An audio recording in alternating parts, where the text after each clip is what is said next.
Are you a seasoned American professional dreaming of a fresh start outside the United States? This is part 4 of my 31-day series covering the nitty gritty details you need to know before you make the leap. I'm Darian, a U.S. American who moved to the Netherlands, and today's topic is your U.S. phone line.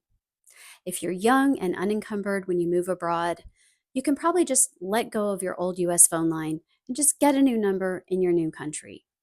But if you're older like me, a lot of Americans who move abroad find it really a lifeline to have their old phone number for two factor authentication and sometimes calling American businesses. At my age, I've had my US phone line probably longer than a lot of people watching this have been alive. I'm kind of attached to it. So, what services are people using? A lot of people use Google Voice or other voice over IP numbers. Those options don't always work great for two factor authentication. If you ask around on the expat boards, you'll find that for some people, they swear by them, and others say it didn't work for me.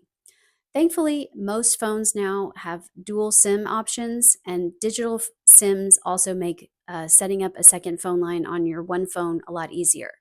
There are a few US mobile phone companies that offer plans that work outside the United States on a budget, but just keep in mind that you need to account for this ongoing expense when you're making your budget in your new country.